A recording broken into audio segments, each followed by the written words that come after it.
Welcome back to Have a Day Podcast. I'm your host, Brian McRae, and we have episode 4 coming up.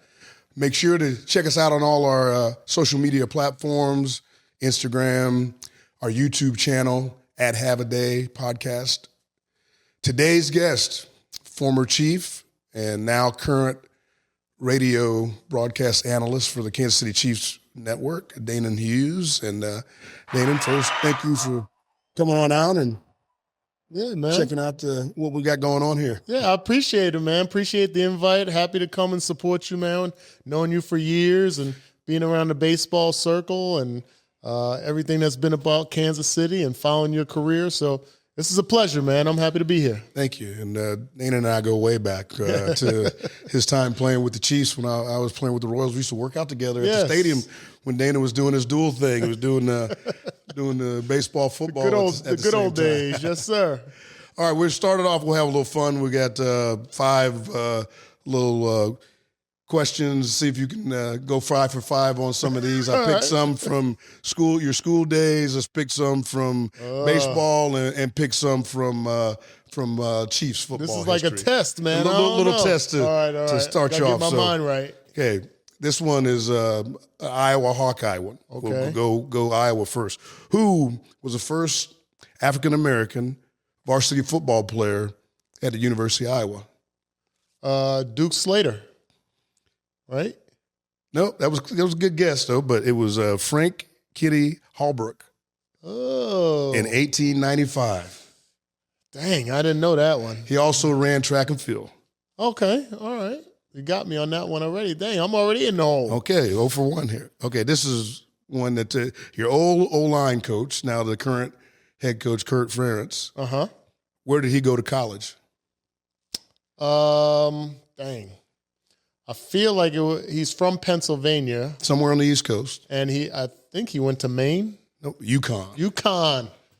Dang, and he coached at Maine. Coached at Maine, yes he did. Maine. Yes, but went to UConn. And he was your O-line coach your first 2 years there? Yes. Okay. Yep. And now he's been head coach there for quite a while. Dang, man, I need a lifeline or something. You got I call lifeline. Okay, well this may be up your alley here. Right, we'll go into baseball. You were picked in the 3rd round in 1992. Uh-huh. Who was by the Milwaukee Brewers? Yes. Who was the Milwaukee Brewers' first pick? He's a 2-sport guy. Yep, Kenny Felder. He was my roommate. Okay, Kenny Felder from Florida State. Yep. And he was the 12th pick in the country. Yes. In 1992. Quarterback at Florida State. Florida State, yep. Funny story about that, to add on to that. My first name is Robert. Right. The second pick of that draft was Bobby Hughes. So initially, I thought maybe I was a 2nd-round pick because he was Bobby Hughes. He was a catcher, and I was Robert Hughes. And then they finally called me in the 3rd round and said Danan Hughes. You thought they just went with the proper name. Yeah. I thought they went the government. All right. Okay, 1 for 3 now. All right. Baseball terms, that's 333. You're not too bad. Yeah, I'm good. Okay. Number 4. What year did the Chiefs move to Arrowhead Stadium GEHA Field? 1970. August of 1972. God, man, I should know this. Now I'm infringing upon my broadcasting. Get you in trouble. I know. I'll be in trouble. And last one. Your former coach, Marty Schottenheimer. Yep. How many games did he win in regular season as a Chiefs head coach? Ooh. As a Chiefs regular season head coach. So he was there. I'm going to go with, I don't know why 123. It was in hundreds, but lower. 103? 101. 101. 101 games. And Marty, I have good memories of Marty. Yeah. That was a wild guess of mine, mainly based on knowing that he had to at least average 10 wins a year. Right. Just because he didn't have but maybe one losing year? Yeah, we had a 9-7 year, and but then we had multiple 13-3 years. So And am I correct that the winningest team in the 90s in the NFL were the Kansas City Chiefs? Absolutely. Even with all those Buffalo Bills Super Bowl runs and Dallas Cowboy Super Bowls, we were the most consistent. Yeah. Good times. Great times. Yes. No, that was fun time. Yes. We're spoiled now. Very spoiled. That was good, but this is great. This is incredible. Yes. We'll get to that down the road. Okay. All right, Danan. You born in New Jersey. Yes, sir. Played your high school ball, prep ball in New Jersey. Mm-hmm. You end up in the Midwest at the University of Iowa. Yes. How'd that happen? I get that question a lot. I didn't have a whole bunch of sense, but I had a little bit and enough to know that for me and success and following my dreams was not going to be something that I would be able to track back home or near home. I needed to be away. And I felt like I would be a guy. I was hanging out in New York a lot when I was a kid. I had friends that bartended and bounced over in New York. So I had carte blanche to go different places. And I was like, yeah, this ain't, if I'm trying to be a professional athlete, this is not, at 17 years old, the recipe for success. So the two furthest schools that recruited me were Nebraska and Iowa. And back then, Nebraska, as you know, they were in three-point stances as wide receivers. They were running the wishbone. They threw the ball maybe 10 times a game when they were behind. Yeah, exactly. And they weren't behind very much. Exactly. So, and they wanted me to play defensive back. I didn't want to play defensive back. And Iowa came in. Hayden Fry came into my living room with his cowboy boots on and Texas twang and spoke with me and my parents. And he promised something that I was adamant about. I had to be able to play baseball. Baseball was my first love. Football was a distant second. I only played football because there was no fall baseball back then. I didn't have anything to do. And I'm sure a lot of people don't understand that at that time, to be a two-sport guy, you're basically on loan when you go to college. Yes. You're on a football scholarship. Yep. They loan you to the baseball team. So you're a walk-on baseball on a football scholarship. But football pretty much holds all the cards. Yeah, football holds all the cards. And there have been horror stories about athletes that go to college, are promised the world, promised they can do another sport, whether it's track and field or basketball, or in my case, baseball. As soon as they get on campus, they make it extremely difficult or impossible for them to do. So I've always given Coach Fry credit because I'm a big integrity guy.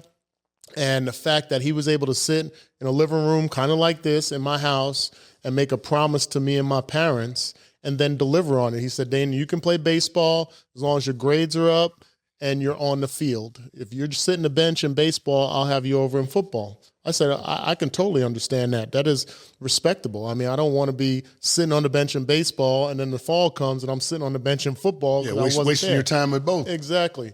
So he held up to that agreement and I was able to redshirt in both sports my freshman year. And then the next years, I started every game in football the rest of my career except for one. That one game, I remember Michigan State, I went in on the second play. So I started every game, and then baseball I was able to contribute for 3 years before being drafted. So it was the best decision I ever made, a culture shock. I grew up 5 minutes from New York City, and then I'm going out to the corn stalks of Iowa, but it was the best decision I ever made. Best decision. So you leave Iowa, you have 21 career touchdown receptions, which at that time were second. You were first. Tim Dwight got you. Tim Dwight came after me, and I think he tied it or he might have beat it by one. I had all 3 receiving records. I had yardage, touchdowns, and catches when I left. And it took, I think Tim Dwight took one. Marvin McNutt took one 20 years later. So they stood for a little while. Yeah, they stood for a while. Yep. And then you were a 3rd-round draft pick. You can tell I ain't pay attention, right? Yeah, you always pay attention. 3rd-round pick with the Milwaukee Brewers. Yes. In the 1992 draft. Mm-hmm. You go and play rookie ball. Yep. What was that experience coming from college and then going to play rookie ball. Now it's a job. Yeah. So, it was definitely one of the great experiences of my life. I wouldn't have been able to see Chandler, Arizona or Helena, Montana or play in that league where we went to Salt Lake City and Butte, Montana and Lethbridge and Medicine Hat up in Canada, and getting to see that country and being on my own and having to juggle football workouts before baseball games at night and bus trips, as you know, in the minor leagues. So it was a dream come true for me. It's definitely a lifestyle that I could have seen myself living had there not been football that came afterwards. But it was a dream come true. I'm still the earliest position player draft pick since 1991 at Iowa. They've had some great players that have gone into the majors. Cal Eldred was one of my teammates, and pitchers, et cetera. But from a position player standpoint, that's kind of an accolade that I've held on to on the baseball side. But it was a great dream come true. I mean, I love baseball. I still love baseball. I broadcast games. You and I, we coached baseball for a long period of time here in the Kansas City area. So anytime I can get that, that taste of baseball in me around the springtime, I love it. So after 2 years of playing minor league baseball, you get drafted by the Chiefs in the 7th round. Yep. And what was your decision making at the time to say, okay, well, my first love is baseball, but maybe I have a chance to do more and my potential may be better in the NFL? Football. So it was one of the toughest decisions of my life because I had never had to give up baseball before. And now I was caught in a situation where I didn't get drafted in football as early as I thought I would. I broke my foot right before the draft, right before I was playing spring baseball, and I got dropped from the second round to the 7th round in football, and I didn't have any negotiating power. So ultimately, what I really thought is, I'm pissed off that I dropped this far, and that there's at that time 30 NFL teams that passed on me 6 times. And I felt like I had a little chip on my shoulder to prove that I can play in the NFL. And the other thing was, if I fail, like I said, I had a little bit of smarts. If I fail at this football thing, I could always go back to baseball as long as I'm not injured or something. But if I don't ever try it, I'll never know. So when the Chiefs drafted me, I came into minicamp on crutches still, rehabbing a broken foot, and still had in my side view mirror baseball and that opportunity. And I seeing guys like Kenny Felder and Bobby Hughes and Bobby Jones and Mark Loretta and other guys that I played with in the minor leagues climbing through. And I'm like, did I make the right decision? But then 6 years later in the NFL, 4 years as a captain, AFC championship, and stuff like that, it was a no-brainer at that point. But it was a tough decision to give up baseball. And I just always thought, you know what? If this football thing lasts 1 year, 2 years, I got enough gas left in my tank to go back to baseball if necessary. And you mentioned some of the quick highlights of what you experienced in your NFL career. Well, what do you think of some of your personal highlights of your career, and what now when you look back at it, what kind of steps out of your head? I would say from a personal standpoint, I started off, like I said, with a broken foot, so I didn't really practice or anything. I was on practice squad for the first 10 weeks of the season. I had never punted. And go over the practice squad because people don't understand how that works. So practice squad is exactly what it is. You are literally just a practice dummy, and you go out and you practice with the team Monday, Wednesday, Thursday, Friday. They travel, you stay home. When it's a home game, you sit in the stands and you watch everybody play the game, and then you start practice again the next week. I was a rookie. I was developmental, I guess, still rehabbing from a foot injury. And we had some good receivers that were in front of me: Willie Davis, J.J. Burton, Freddie Jones, Tim Barnett. So we had some really good quality receivers. So trying to break into that lineup after breaking a foot and rehabbing wasn't going to be in the cards. But I kept plugging away for 10 weeks on practice squad. Freddie Jones breaks his nose. I'd never punt return in my life. I kick returned at Iowa, but I never punt return. Marty Schottenheimer came up to me and said, Danan, can you punt return? What you think my answer was? Hell yeah. Yes. Heck yes, I can punt return. I figured it out. I figured it out. And you know how I figured it out? I knew how to track baseballs in the outfield. And so whenever I hear, kind of segues into when you hear about kids specializing now, I'm always against that because I'm a product of, by being an outfielder, learning that craft of tracking baseballs and anticipating the flight of balls and so on, I was able to track a football and a punt and how the ball turns over. And when it doesn't turn over, what does it do? When it does turn over, what does it do? So I was thrust into the lineup for my first time ever as a punt returner on Monday Night Football here at Arrowhead Stadium against the Buffalo Bills, who are right in the midst of going to 4 straight Super Bowls. So that was my thrust. But that's not the biggest accomplishment, to answer your question. The fact that I was on the team, contributed all the way to the AFC Championship where we played the Buffalo Bills again and we wind up losing. But the next year and for the next 4 years, I was voted team captain. So to go out and be a team captain when I'm still runny nose, wet behind the ears, and I got pictures of me going out to the coin toss with Joe Montana and Marcus Allen and Neil Smith and then I got one specific picture where on the other side it's Dan Marino.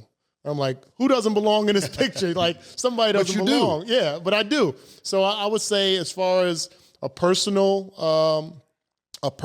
gratifying experience and memory, it's being a captain and having my teammates vote me a captain that early in my career. So they must have saw something in me that I think is pretty cool. So, yeah. And when you spoke about earlier doing some youth sports things, so after your career's over, you stay in the area. Uh-huh. And you get involved in all kind of community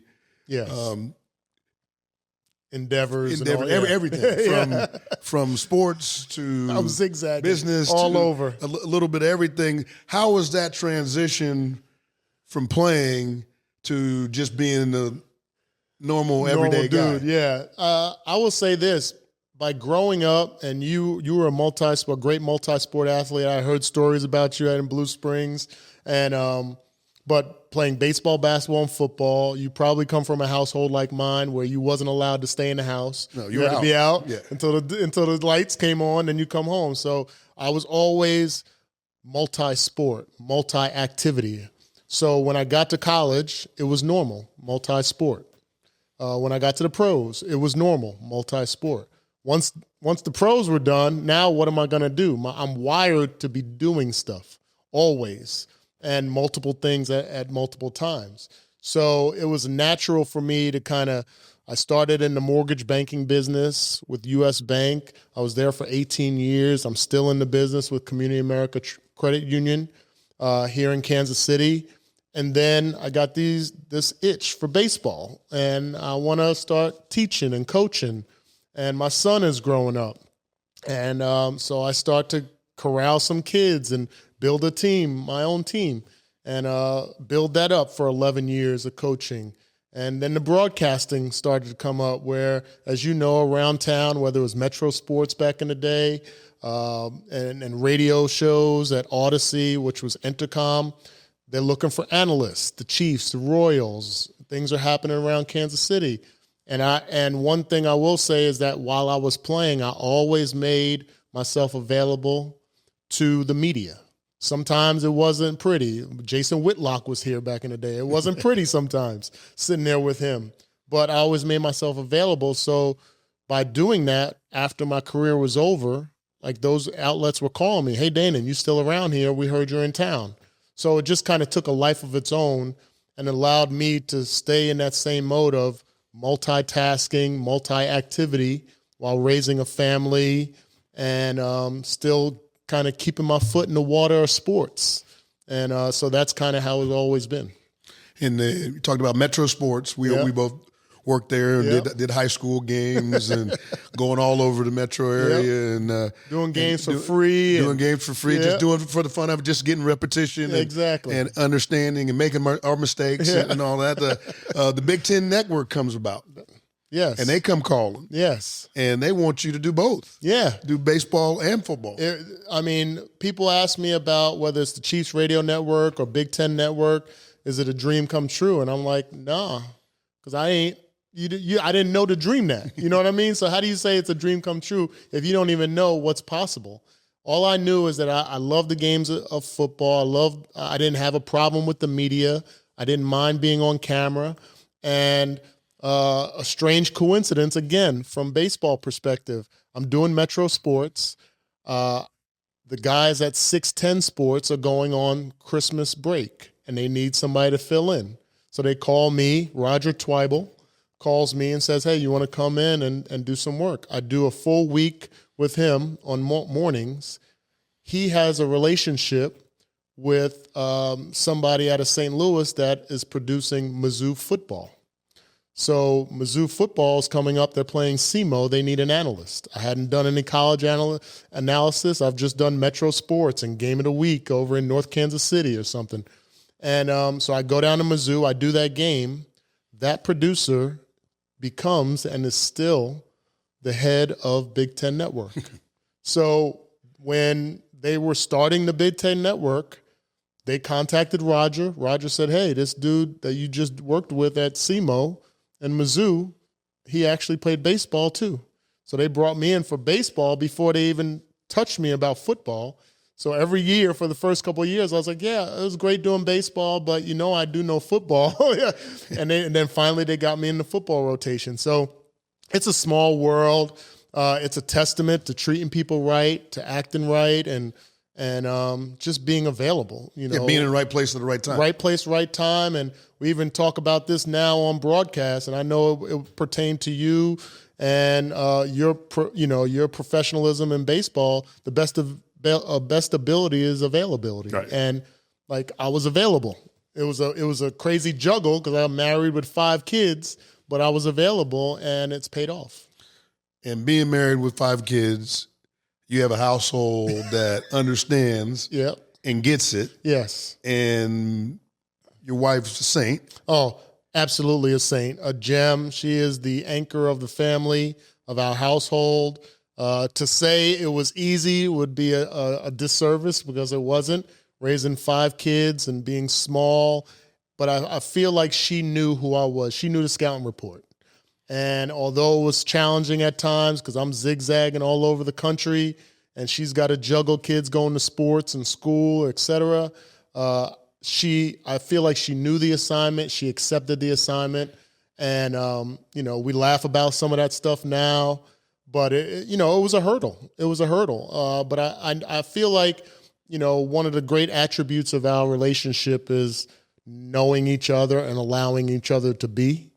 And that is, proof in itself based on that journey. And now we're able to kind of be mostly empty nesters. We still got our youngest at home, but 4 of our 5 kids are out of the house, and we can kind of enjoy this aspect and this chapter of our lives. But, going back and you're trying to juggle all that, and, I'm changing clothes in the car, and, you got baseball buckets in the trunk, and this uniform for this game, and I got this shirt and tie back there because I got to go to Metro Sports and do a post game, and all of that craziness actually was reinvigorating to me. It was like the jolt I talk about on my radio show about having a Red Bull with a 5-hour energy chaser. That's how life was back then, and to some extent it still is.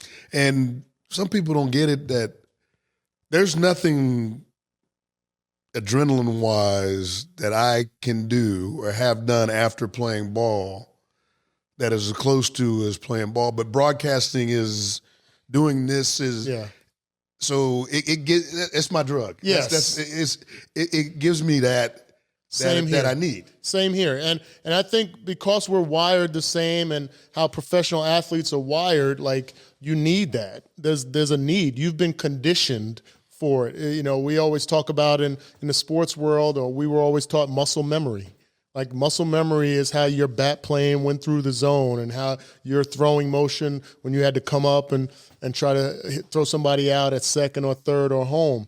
like that's muscle memory because you've done it all the time. It becomes something that you don't think about. Well, it's the same thing with broadcasting.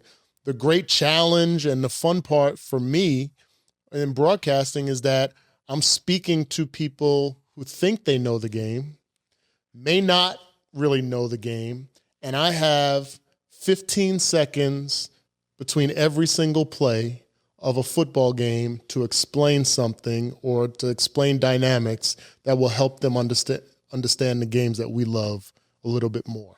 So as a color analyst, if I had to draw up a job description, that's pretty much it, is that whether it's a pitcher and a sequence and how you're setting up a batter, whether it's a batter and his approach and why do you drive the ball to opposite field, why are you staying in a little longer here, and defensive alignments in baseball, football, every play, there's so many different dynamics that are going on and components that make it work or make it fail.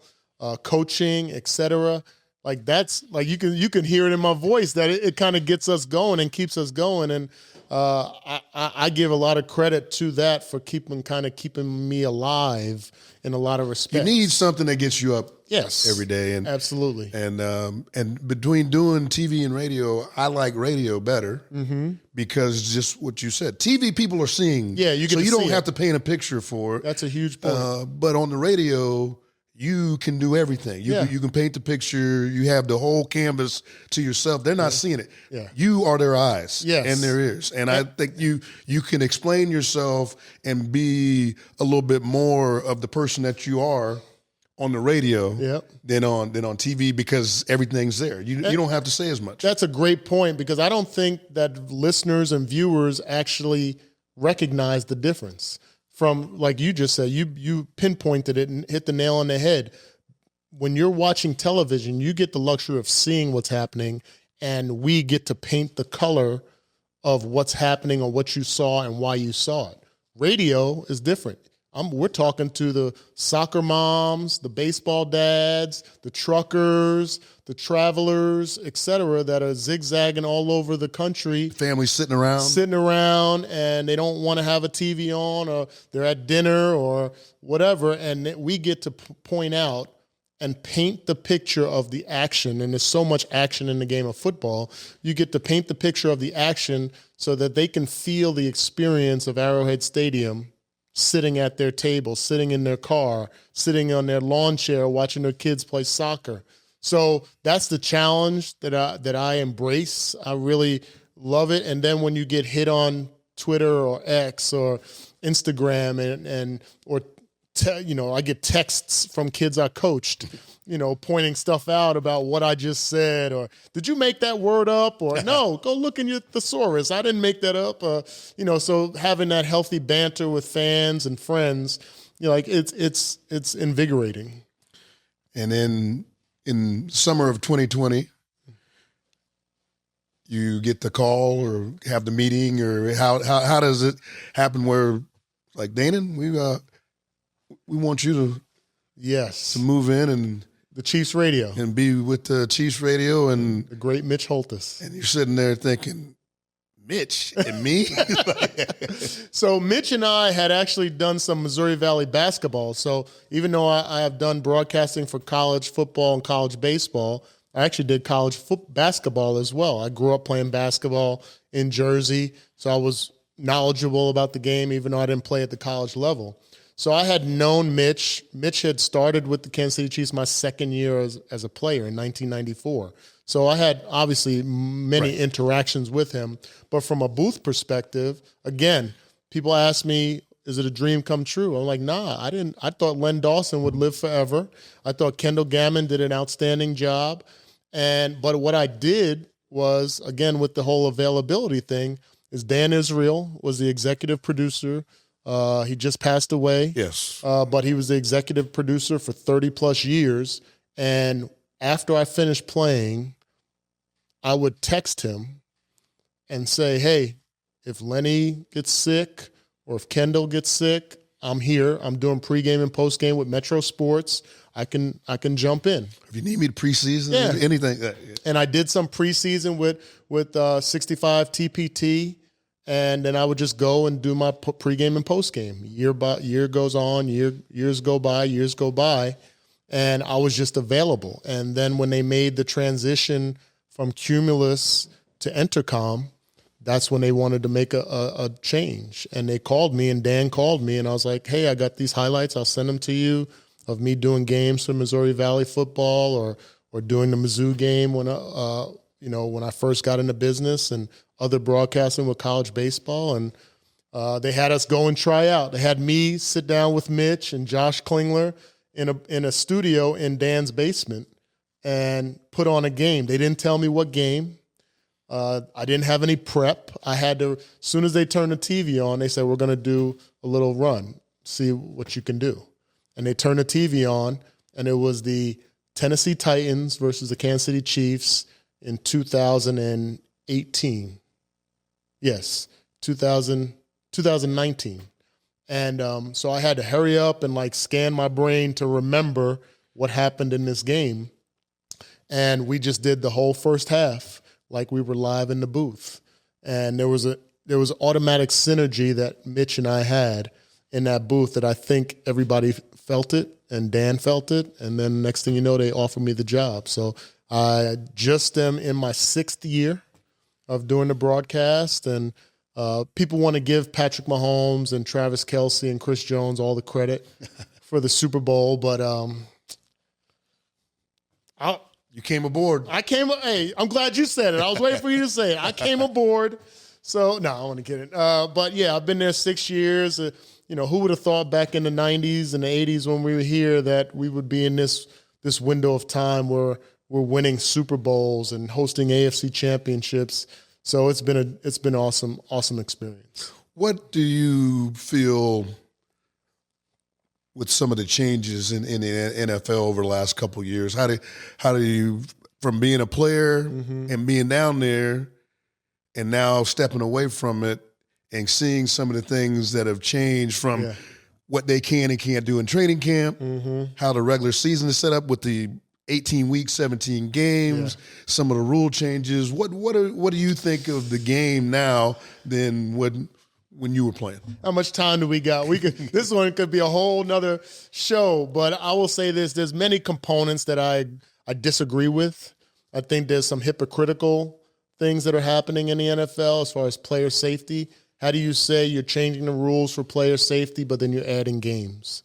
That to me there's some hypocrisy there. As much as I grew up and it's bred in me to hate defensive backs because I'm a former wide receiver, I would never want to play defensive back. You can't do anything. You can't do anything. And the fact that the game is so slanted towards the offense, the integrity of the game is broken. And that bothers me.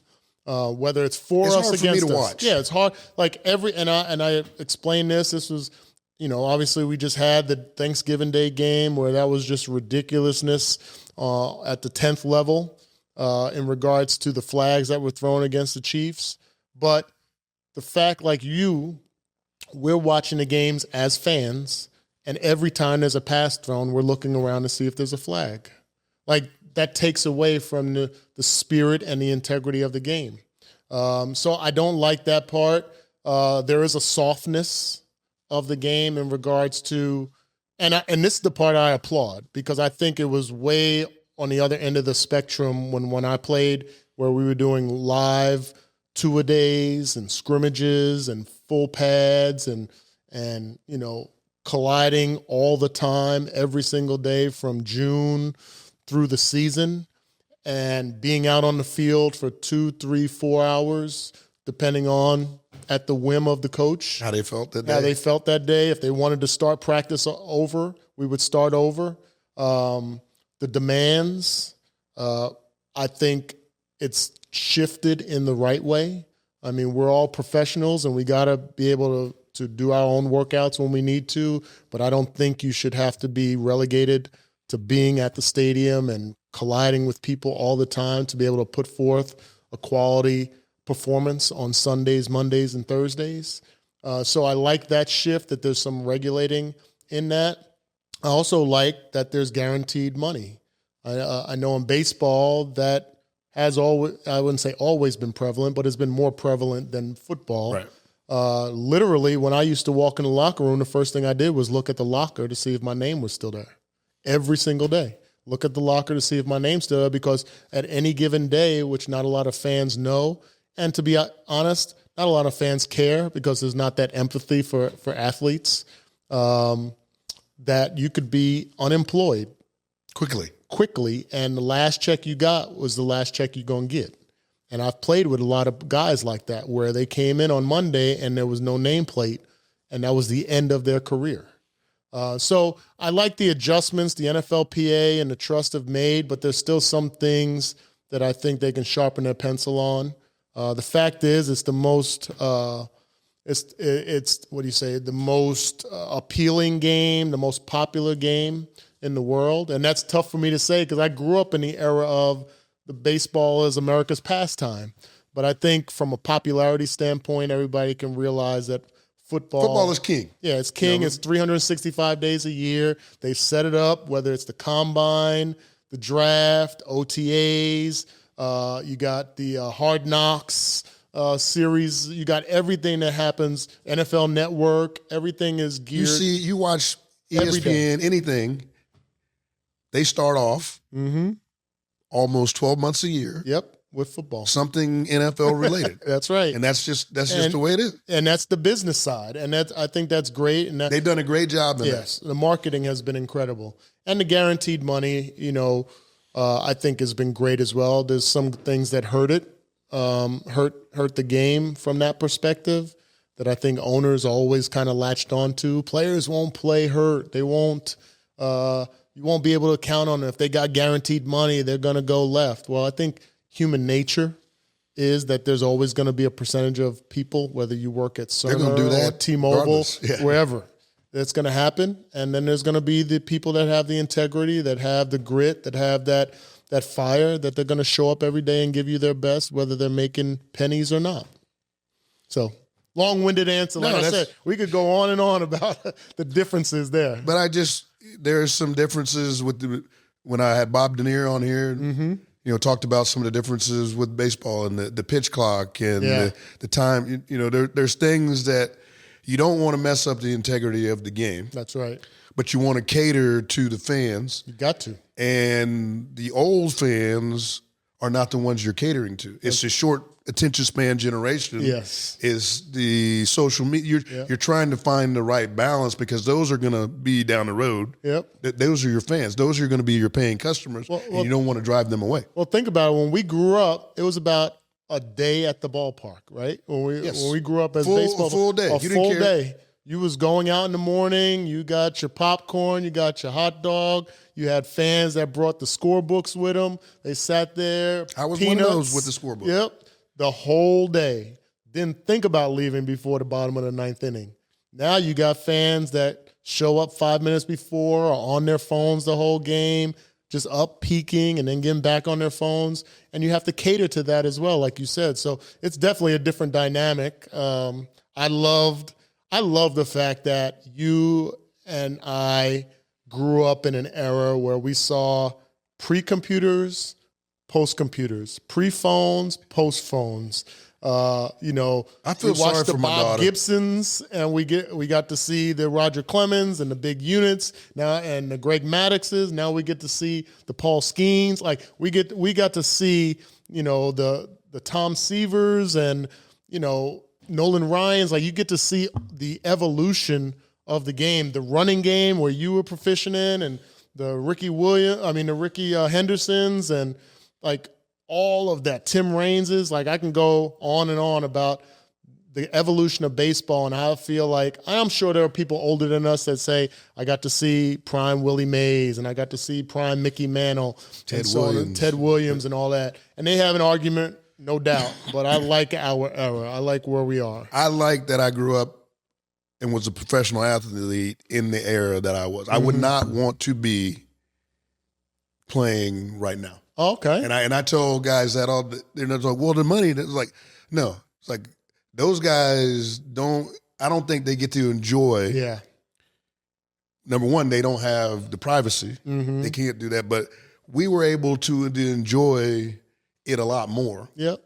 On and off the field. On and off the field. Interacting with fans and hanging out and being in places and not having to worry about somebody recording you and taking pictures and, starting fights with you or anything like that. Yeah, I agree. I think it's being out in public. I play with the Cubs, go to Chicago. After games, we go to the bars and restaurants right around Wrigley Field and just hang out with fans. Just have a conversation like we're having a conversation. Guys aren't doing that. No. Can't do it, don't want to do it. Yep. It's just a different era. So I'm glad. I'm happy for the guys to make the money that they're making. Yeah. And it's fun to watch. I just would not want to be playing. The experience is different. Yeah, the experience in this era is tough. Yeah, and I think that you see some teams that probably don't even hang out outside the facility. Yep. Where we would do stuff, we'd get together all the time. I remember when you were with the Chiefs, Montana was quarterbacking the place across the street from the stadium. Adams Mark. Not Adams Mark, but the what was the restaurant where the Taco Bell is now? He used to take the linemen there, like on Tuesdays. Yeah. I go up there and hang out with those guys. Yes.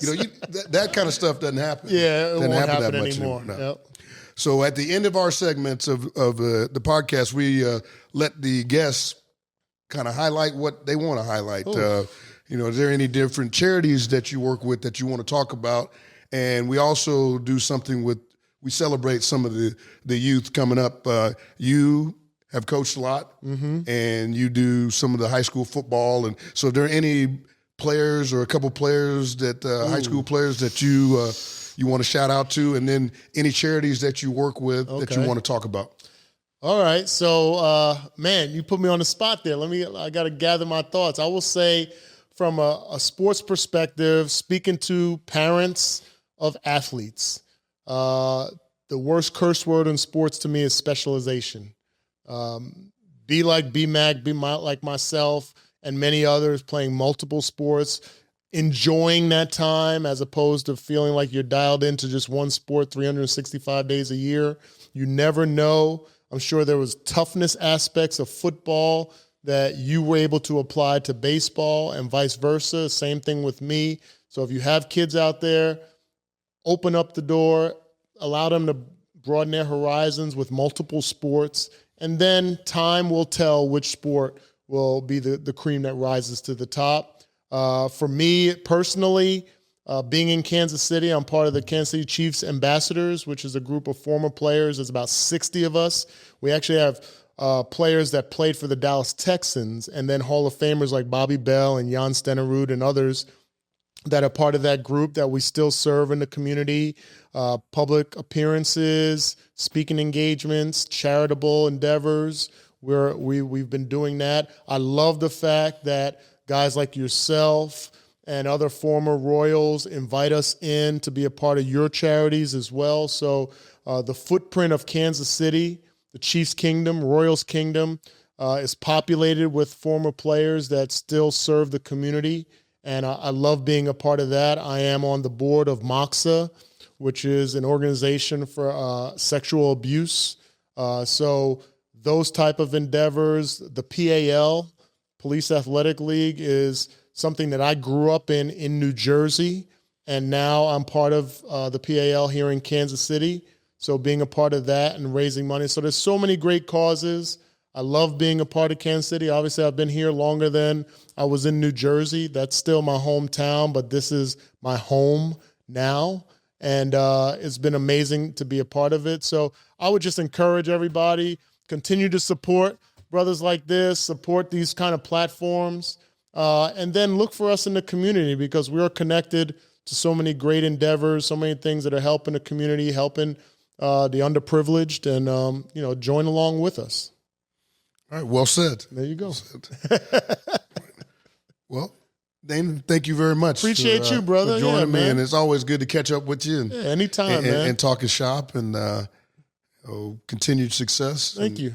Any of your future guests, just know that if you go and get some football players, the offensive players are better guests. Offense is better than the defense. Yes. Yeah. Okay. All right.